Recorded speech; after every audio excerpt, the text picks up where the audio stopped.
classic joints right there. It was like at that time, you know, Atlantic was super hot. You was out doing your thing, and then Troop blowed up with Mamacita, and then Attitude came out in '89. So talk about the making of Attitude while your solo album was out, and you were also working on Janet Jackson's Rhythm Nation tour, and you were also the opening act on that tour, right? Yes. I would have to say that was the busiest part of my life at that particular time. It was a great feeling to know that, hey, this is what I wanted to do. This is what I had sought out to do, you know, in the business. I want to, you know, be known as a producer, a writer, you know, whatever, musical director, and everything. It just kind of just fell into place. And doing my record being out, and working with Troop, and then Janet contacted me. It was like, oh man, this is a dream come true. I could never ever, you know, think in a million years that all of this could have happened at one time, you know. So it was just a matter of not just pulling it off, but pulling it off convincingly and knowing that, hey, this is, you know, what I was prepared to do. Mm-hmm. And if you can clarify this for me, I heard that All I Do Is Think of You was supposed to have been on Troop's self-titled album, but it didn't make the cut in time. Wow. Now, you know what? That I don't know. I really don't know any information behind that.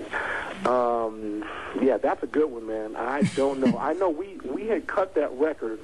Well, actually, the demo. Me and Steve had cut the demo at my house. This was right after the tail end of the first album. So I think for whatever reasons, you know, we just kind of held on to it until we started working on Attitude. And that was pretty much an idea that came through John and Steve. And it was funny because when Steve came to me, I said, hey, man, you know what would be cool if we did a remake of one of the Jackson songs. And when I told him the song, he kind of just looked at me and he dropped his book. He's like, oh, my God. He said, that's what me and John were talking about.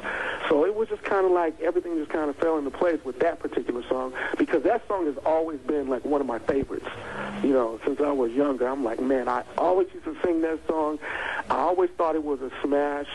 And I said, man, if somebody just can redo that song, it would be a hit.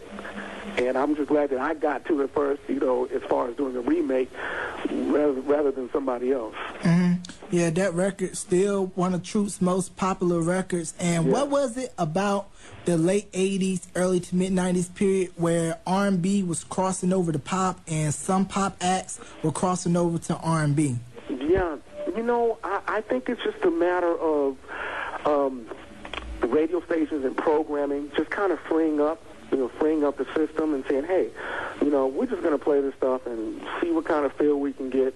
You know, at that time, a lot of R&B acts were getting a lot more promotion and marketing than usual, you know, than what usually used to go down. So I think a lot of that has to do with just the record companies spending the extra amount, you know, for production, you know, promotion and marketing. That's the only thing I could really see at the time. I mean, it's always been there. There's always been good R&B music, but it just never really got, you know, that extra push like it did in that particular period of time. And I think a lot of that has to do with, you know, like people like the likes of Sylvia Rhone, you know, jumping down on these higher, you know, executive chairs saying, hey, man, let's break this. Let's break it. You know, and a lot of that has to do, like I said, with Bobby Brown and, you know, and all those guys, and New Edition, and a lot of those guys, you know, kind of paved a similar early road for Troop to come in and do their thing, and vice versa, and it just, you know, and so on and so on.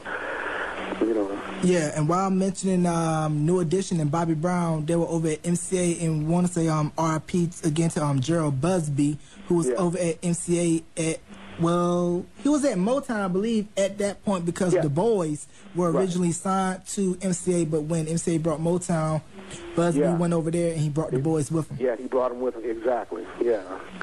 Yep, so what was that period touring with Janet Jackson and working as a musical director on her tour? Like, is she still as shy and reserved and not really as, you know? You know, she is. I mean, I've been knowing Janet since she was like 15. So, I mean, when it came to, you know, me working with her, I mean, we were cool. You know, we've always had a great relationship, but when it came to the working part, it was so natural because we already knew each other. So, you know, she's a consummate professional. She knows what she wants. She knows how, you know, certain things should go. And, you know, but at the same time, she kind of let me stretch out and do my thing as far as arrangements and the production of the show. So it was like a great marriage, you know, in my eyes. And I thought it was awesome, man. And just working with her, like I said, led me to work with other artists. You know, I went out and musical directed for for Tina Turner and actually New Edition on their Home Again tour. I was on that tour and was a musical director. And also Tevin Campbell, and you name it. So yeah, and also back again to the debut, Turned Away, Smash It, Don't You Know I Love You, Another Hit. Now, looking back at those early videos and seeing your haircut and the dress, do you kind of cringe and like, why did I have my hair like in the rat tail in the back? You know what's funny, man? It's crazy because back then that was like the style, man. And you know, it's like if you didn't have that back then, you weren't winning. You know, you weren't the man. So, you know, and it's funny because I look on a lot of the YouTube clips, you know, and they have a couple of my videos on there on YouTube, and people are like putting stuff like, man, look at this dude's hair, man. You know, he looked like, you know, he looked like Kid and Play, or man, he looked like Waldo Faldo from, you know. And I'm like, these people act like this video just came out yesterday. It's like, get a grip.